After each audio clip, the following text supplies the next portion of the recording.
हाँ, हमें कम कामनाएं रखनी है, हमें अपने जीवन में जो है कामनाएं कम रखनी है, संकल्प कम रखने हैं। तो जब कामनाएं रखेंगे तो मोक्ष के मार्ग में वैसे ही आप जाने लगेंगे। कामनाएं जिनकी कम होती है ना, वो मोक्ष की तरफ वैसे ही बढ़ने लगता है व्यक्ति, क्योंकि उसके पास कुछ सोचने के लिए, कर्म करने के लिए रहता ही नहीं है। समझ में आ गई बात?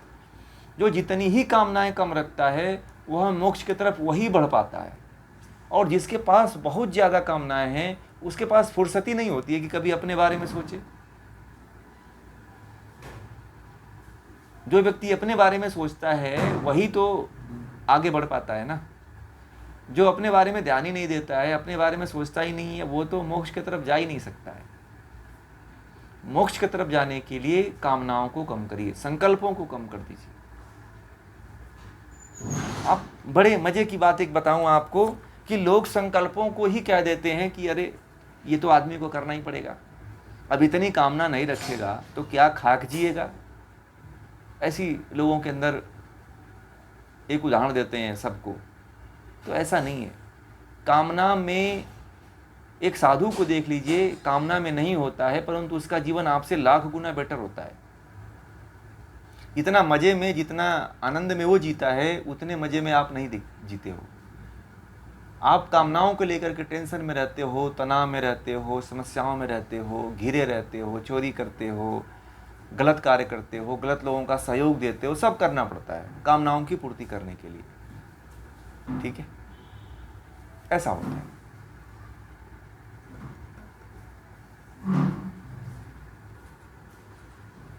और बताइए।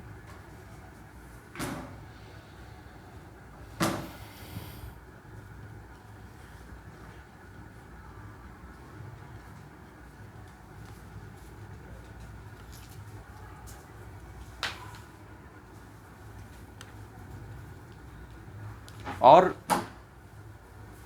सत्र में जी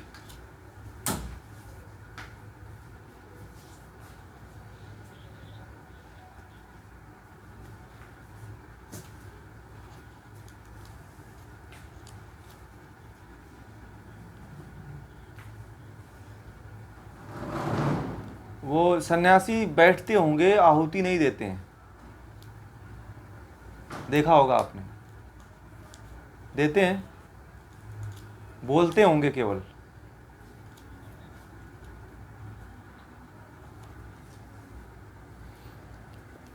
परंतु असली जो वास्तविक सन्यासी होते हैं वह सन्यास जब ले लेता है तो वह जो है पुत्रेषणा, लोकेषणा, वित्तेषणा और पंच महायज्ञों से मुक्त हो जाता है। और शिखा जो उसकी काट दी जाती है, इसीलिए उसके जो जनेऊ होते हैं वो वापस ले लिए जाते हैं, क्योंकि वह इनसे मुक्त हो ऊपर उठ चुका होता है। इन पांच महायज्ञ हैं, इन पंच महायज्ञों से वह ऊपर उठ चुका होता है, वह ऊंचा हो चुका होता है। इसीलिए सन्यासी यज्ञ नहीं करता है। ठीक है, जो वास्तविक सन्यासी होगा वो यज्ञ नहीं करता है, क्योंकि जब उसको सन्यास की दीक्षा दी जाती है तो उसका जो जनेऊ होता है और चोटी होती है वह काट ली जाती है, और उसको जो है उसी को लेकर के संकल्प लिया जाता है कि आज के बाद जो है मैं लोकेषणा, पुत्रेषणा, वित्तेषणा से मुक्त होऊंगा, कभी इन प्रपंचों में नहीं फंसूंगा।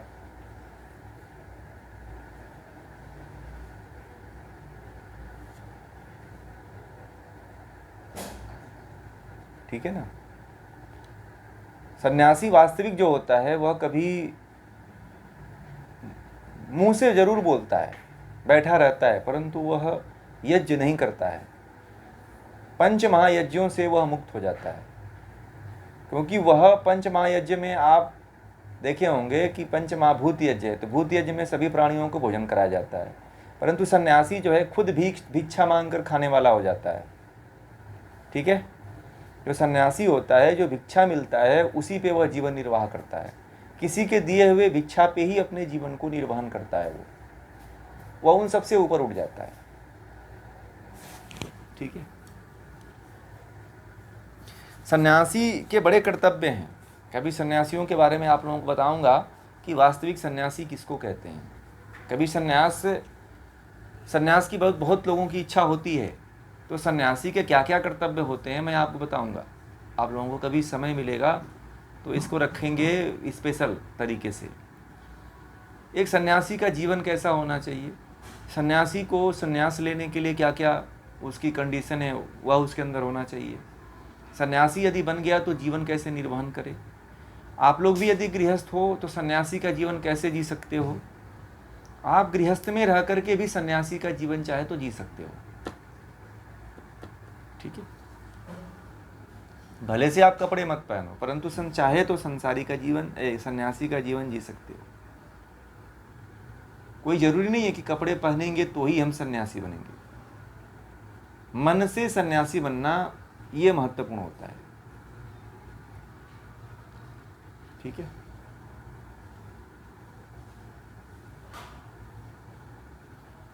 और बताइए।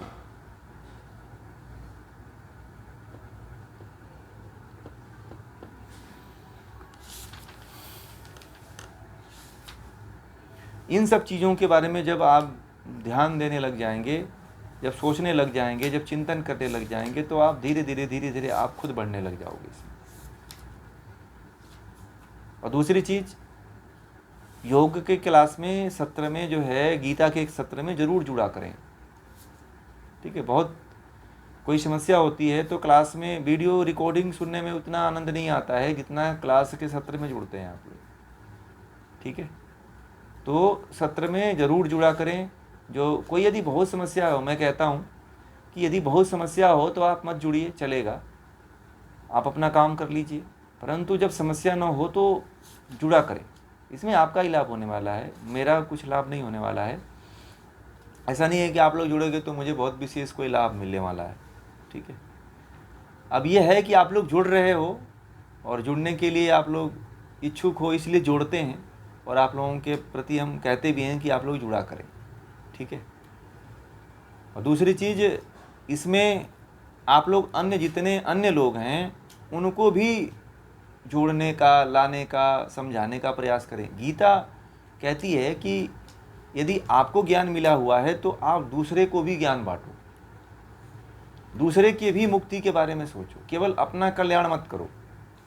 हो सकता है कि उसके जीवन में कुछ आपके विचार काम आ जाएं तो उसके जीवन बदल जाएं। किसी के जीवन को बदलना यह सबसे बड़ा पुण्य का कार्य है। ठीक है,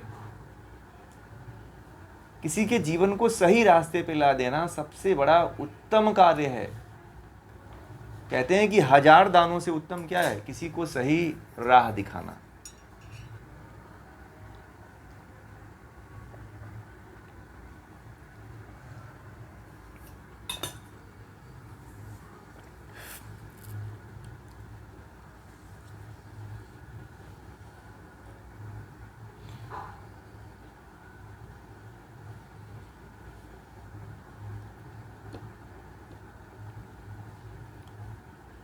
ठीक है ना, तो अभी मुझे लगता है कि आप गणपति उत्सव भी पूरा हो जाएगा तो आप लोगों के पास अब समय सबके पास हो जाएगा। महाराष्ट्र के जितने लोग हैं, या गणपति उत्सव हर राज्यों में अब तो मनाने धीरे धीरे लोगों के अंदर जागरूकता आ रही है तो सब मना रहे हैं, तो सभी के पास अब समय हो जाएंगे। अभी त्यौहार अभी और आने वाले हैं, तो ये जो त्यौहार आ रहे हैं इनमें भी ऐसा समय रखा गया है, 9 से 10 बजे का टाइम ऐसा रखा गया है कि लगभग सभी लोग जुड़ सकते हैं। इस समय कहीं कोई नहीं जाता है, घर पे ही होता है ना। तो इसलिए इस समय पे तो ज़रूर जुड़ा करें आप लोग।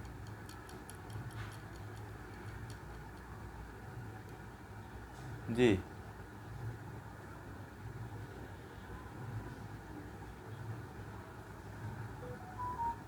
हाँ, पूरा तनाव रहित, और इतना अच्छा है कि आप लोग गीता का अध्ययन करके सोते हो तो पूरा चिंतन आपका इसी पे होता है। और इस तरह का संस्कार बनना आपके बड़े पुण्य कर्मों का फल है। ठीक है, आप सोने से पहले ये सुनकर के, गीता जैसे ग्रंथ को सुनकर के आप लोग सोते हो, यह बहुत पुण्य का काम है। आप लोगों ने इसकी महिमा को शायद नहीं पढ़ा है। एक अध्याय की महिमा है, एक श्लोक की महिमा है। ठीक है, कहा जाता है गीता के बारे में, बहुत सी ऐसी कहानियाँ आती हैं कि 1000 ज्ञान को जानने वाला, बहुत तरह का राजा, ज्ञानी, महात्मा से ऊंचा जो है गीता पढ़ने वाला होता है। जो गीता के एक अध्याय का, इसमें से एक एक अध्याय के का महात्मा है कि गीता को पढ़ने और सुनने वाला बड़ा पुण्य का भागी होता है। उसके जैसा कोई बलशाली नहीं होता है, उसके जैसा कोई पुण्यवान नहीं होता है। ठीक है, उसका पुण्य इतना होता है कि उसके आसपास रहने वालों का भी भला हो जाता है। एक व्यक्ति हैं, मैं जानता हूं उनको, वह जो है प्रतिदिन जो है, उनको तो पता नहीं था, वह अनजाने में ही केवल संस्कृत के श्लोकों को पढ़ा करते थे। ठीक है, बड़े जो है संगीतमय ढंग से पाठ किया करते थे। तो एक दिन मुझे वो बुलाए, मैं किराए पे था, तो वो मुझे बुलाए और कहे कि इसके बारे में थोड़ा आप मुझे बोलो आप। ठीक है, वो मैंने बताया कि मैं ये मेरे द्वारा ये सब होता है। तो वो बोले कि थोड़ा एक दिन आप हमारे सामने जो है, उनके यहाँ जब एक गीता का पाठ हर हफ्ते जो है शुक्रवार को होता था, तो वो 7वें अध्याय का पाठ किया करते थे गीता के। ठीक है, और बहुत ही संगीत में पाठ किया करते थे, बहुत ही अच्छी तरह से किया करते थे, और उनके पूरे परिवार के लोग बैठते थे और आसपास के लोग भी बैठते थे। तो संयोग से हमें बुलाया, तो मैंने थोड़ा सा ही वहाँ पे इस विषय को रखा था। बड़े आनंद आए लोगों को। ठीक है, तो उसमें जो जितने भी जुड़ने वाले लोग थे, उनको वो बोल रहे थे, मैंने उनसे पूछा कि आप लोग गीता पढ़ते हो तो क्या फायदा होते हैं आपको। तो जितने भी लोग वहाँ पे आते थे, कि हम लोगों को तो कुछ पता नहीं था, ये जो हमें पाठ करते थे तो बुलाते थे, ठीक है, बैठने के लिए कि पूजा हो रहा है हमारे घर पे, आप लोग आओ। ठीक है, तो जैसे नहीं गांव में और पास पड़ोस में अभी भी है कि किसी को बुला दो और कह दो कि कथा हो रही है, या भागवत कथा हो रही है, या श्री गीता का पाठ हो रहा है, तो लोग जुड़ जाते हैं, आते हैं, बैठते हैं। तो उनकी रुचि ऐसी बनी कि किसी की रुचि नहीं हुआ करती थी और सभी के अंदर रुचि उत्पन्न होने लगी। इसीलिए कहते हैं कि जब गीता का ये सत्र चलता है ना, तो भले से आपके अंदर कोई, आपके परिवार में या कोई दोस्त मित्र जो है रुचि रखता हो या न रखता हो, उसको आप लोग जोड़ा करें। ठीक है, इससे क्या होगा कि बच्चे के अंदर, आपके परिवार के अंदर जो लोग जुड़ेंगे, उनके अंदर इसकी बातें यदि थोड़ा सा भी गई है ना, तो वह कभी न कभी इससे जरूर जुड़ेगा। ठीक, गीता ऐसा है कि यदि कानों में पड़ता है ना, तो उस कान को, उस शरीर को, उस आत्मा को पवित्र करता है। गीता का ज्ञान ऐसा है। मैंने जितना गीता के बारे में अनुभव किया है, मेरे जीवन में बहुत कुछ गीता से परिवर्तित हुआ है। आप लोग भी गीता से जितना जुड़ोगे, आप इतने ऊंचाइयों तक पहुंचोगे जिसकी आप कल्पना नहीं कर सकते हो। ठीक है, गीता आपको कैसा परिवर्तन कर देगी, आप खुद नहीं समझ पाओगे। गीता एक परिवर्तन का विषय है। ठीक है, कई तरह की गीता होती है। आजकल गीता जो है, शिव गीता है, गणेश गीता है, अष्टावक्र गीता है ना, रामायण गीता है, बहुत सी गीताएं हैं, समझ रहे हैं, अवधूत गीता है। उन सभी गीता में जो है सबसे अच्छी गीता जो है भगवान श्री कृष्ण की श्रीमद् भगवत गीता है। ठीक है, और इसमें जो आप लोगों को बातें प्रयोगात्मक रूप में सुनने और देखने को मिल रही हैं, वो कहीं नहीं मिलेगी। और हमारे जन सामान्य की समस्याओं से जुड़ी हुई गीता है, इसलिए समझ में आती है। ठीक है, तो मुझे बस यही इतना कहना था आप लोगों से। और अब आप लोगों का कर्तव्य है, जुड़ना चाहते हैं तो अच्छी बात है, मुक्त होना चाहते हैं तो अच्छी बात है। ठीक है, तो इस सत्र को पूरा करते हैं। ठीक है, एक बार ओम का जी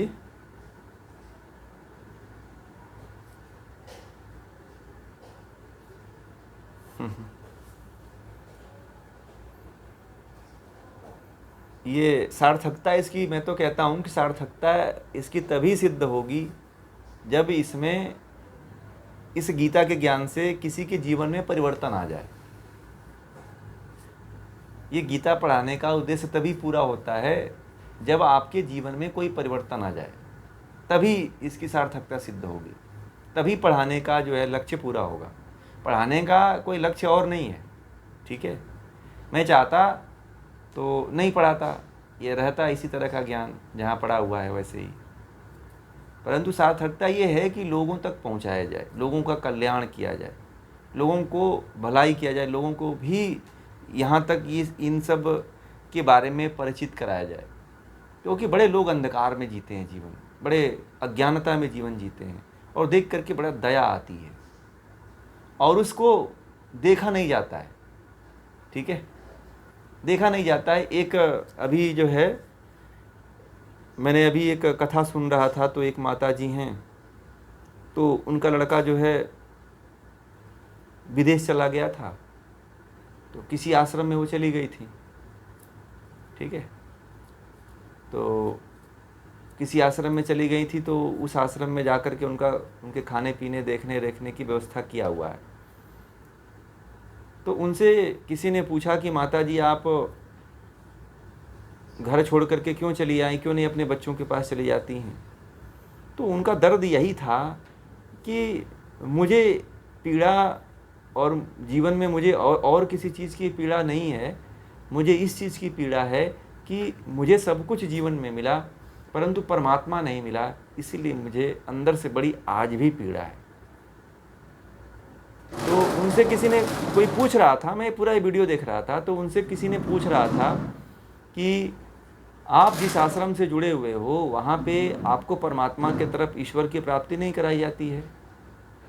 तो वो माता जी को इतना ज्ञान था, वो कह रही थी कि हमें वास्तविक ईश्वर से कोई नहीं, कहीं भी हमको कोई मार्ग नहीं मिल रहा है कि कोई मिलाए, और मैं इसी को लेकर बड़ा चिंतित हूँ कि अब मैं कुछ सालों के बाद मेरी मृत्यु हो जाएगी और मैं ईश्वर से नहीं जुड़ पाऊँगा। और जानते हैं वो आश्रम कहाँ है? वो वृंदावन में आश्रम है, और वहाँ वो रहती हैं, और उनके जो लड़के हैं, उनका पूरा फैमिली जो है अमेरिका में रहता है। आज ही दोपहर में मैं सुन रहा था, तो मैंने जब ये सोचा ना, तो देखा तो मेरी बड़ा आत्मग्लानि हुई कि लोग चाहते हैं कि हम मुक्त हों, लोग चाहते हैं कि हमें ज्ञान मिले, परंतु ज्ञान कहाँ से मिले? वास्तविक ज्ञान के पीछे बड़े कम लोग हैं, ठीक है। सही ज्ञान बहुत कम लोग तक पहुँच रहा है। उल्टा सीधा ज्ञान मीडिया के माध्यम से प्रसारित होकर के पूरा टीवी के माध्यम से, फेसबुक के माध्यम से पहुंच रहा है, ठीक है। परंतु वास्तविक ज्ञान लोगों तक बड़ा ही कम पहुंच रहा है। मैं इसीलिए कह रहा हूं कि आप लोग जोड़ने का प्रयास करिए। मैं आज देखा ना, तो मुझे लगा कि इस ज्ञान को पहुंचाना चाहिए और लोगों तक। तो जब से मैंने वीडियो देखा, तो मैंने लोगों से अभी से कहना शुरू कर दिया कि जो है आप लोग जो है, अभी एक और लोगों से हमारी बात हो रही थी, तो मैंने कहा कि हमारे इतनी क्लासें चलती हैं, तो बोले कि आप तो इतना पढ़ा चुके हो तो जुड़ सकते हैं। मैंने कहा कि आप एकदम परफेक्ट जुड़ो, आप, कोई हमारे यहाँ रोक टोक नहीं है। जहाँ से ज्ञान का प्रारंभ करो वहीं से ज्ञान शुरू हो जाता है। आप कभी भी जुड़ सकते हो। तो मुझे लगा कि लोगों तक पहुँचना ज़रूरी है। लोग हैं जो मुक्त होना चाहते हैं, तो क्यों ना हम उनकी पीड़ा को वास्तविक ज्ञान से दूर करें, ठीक है। मान लीजिए कि वह मुक्त नहीं हो पाई, उनकी उम्र पूरी हो गई, वो बीच में मर गई, परंतु ज्ञान यदि उनके अंदर रहेगा तो अगले जन्म में वो मिल जाएगा। आज का जो आप ज्ञान सीख रहे हो, ये मत समझना कि मेरी उम्र, मैं 60 साल की हो गई हूँ, मैं या 50 साल की हो गई हूँ, तो ये ज्ञान बेकार जाएगा। ये कभी भी मत भूलिएगा आप लोग। उम्र कितनी भी बढ़ जाए, या आप 70 वर्ष की उम्र में ज्ञान जो ले रहे हो, 60 वर्ष की उम्र में ज्ञान ले रहे हो, यह ज्ञान आपका आपके संस्कार के साथ अगले जन्म तक जाएगा। जैसे देखा होगा कि जी हाँ, आत्मा की कोई उम्र नहीं, ये शरीर की उम्र है ना, शरीर बदलता है। तो ये आत्मा ज्ञान में जा रहा है ना, ये ज्ञान जो है आत्मा में जा रहा है, तो आत्मा जब अगले शरीर में जाएगी तो ये ज्ञान आपको प्रकट होगा वहाँ पे। बात समझ में आ गई? तो आपको यह आसानी होगी कि जल्दी मुक्त हो जाओगे आप। ठीक है। कई लोग मुझसे कहते हैं ना, एक दिन एक महिला ने कहा, मैंने अपना ये डाला था तो फेसबुक पे पढ़ा, तो बोला कि आप कहते हो कि जुड़ो, इतने कोर्स करो, ये कोर्स करके हम क्या करेंगे? मैंने कहा कि मुक्त हो गए। मैं ज्ञान के आधार पे बताता हूँ, मैं कोर्स के आधार पे नहीं बताता हूँ। ये तो लोगों की मानसिकता है कि हमें कोर्स करनी है, इसलिए मैंने कोर्स जोड़ रखा है। इसको भी एक दिन हटा दूंगा मैं, कोर्स भी हटा दूंगा। लोग जुड़ने लग जाएं तो कोर्स हटा देंगे, मुझे कोई कोर्स से कमाई थोड़ी करनी। लोग जुड़ने लग जाएं तो कोर्स हटा देंगे, कोर्स का नाम क्या रखना है, हटा देंगे, कोर्स भी हटा देंगे। ऐसे एक एक ग्रंथ को लेके चलेंगे, परंतु लोगों की मानसिकता ऐसी है कि हमें कोर्स करना है, इसीलिए जोड़ रखा है। ठीक है। तो लोगों तक पहुंचना जरूरी है। हमें, लोग चाहते हैं कि मैं मुक्त हूं, परंतु कोई मुक्त करने वाला नहीं है, सही ज्ञान बताने वाला नहीं है। अब वो ये कह रही थी कि मैंने अपने जीवन का इतना समय यहाँ पे व्यतीत कर चुकी हूँ, परंतु जो मुझे चाहिए वो नहीं मिल रहा है, और मुझे लगता है कि इस तरह के ज्ञान से मैं मुक्त नहीं हो पाऊंगी, और हो सकता है कि मेरी मृत्यु हो जाए, मुझे यही दुख है। इतना जब मैंने सुना तो मैंने कहा, अरे ऐसे लोग तो बड़े कम हुए हैं, और हैं भी तो ऐसे जगहों पे फंसे हुए हैं जहाँ पे उनको निकाला ही नहीं जा सकता है। यदि हम उनकी अपनी बात को उनके तक पहुँचाने का प्रयास करें तो जिस आश्रम में रह रही उस आश्रम वाला भी उनको भगा देगा और मेरे ऊपर भी कुछ कार्रवाई करेगा कि हमारे आश्रम में आकर के ये जो है ये काम कर रहे हैं। ठीक है। तो यही एक माध्यम है कि बस अपनी बात को, अपनी विचारधारा को वहाँ तक पहुँचाया जाए, तो जिनको आना होगा खुद आएंगे, है कि नहीं? जो जाना चाहते हैं, जो मुक्त होना चाहते हैं वो खुद मुक्त होंगे, जो ज्ञान प्राप्त करना चाहते हैं वो खुद ज्ञान प्राप्त करेंगे। ठीक है।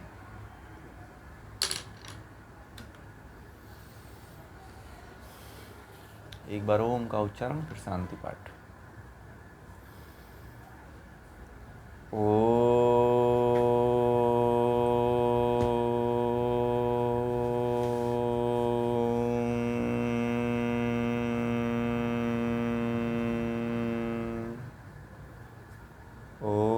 शांति शांति शांति। हे परमात्मा, हमें दैविक, आदिदैविक, आध्यात्मिक इन तीनों प्रकार के दुखों से मुक्त करिए। ऐसी प्रार्थना हमें करके सोना चाहिए। ये तीन दुख होते हैं जो हमारे जीवन में हमें हमेशा सताए रहते हैं। तो जब सोइए तो इस तरह की प्रार्थना, इस तरह की कामना ले करके सोते हैं तो मुक्त होंगे। आगे बढ़ेंगे।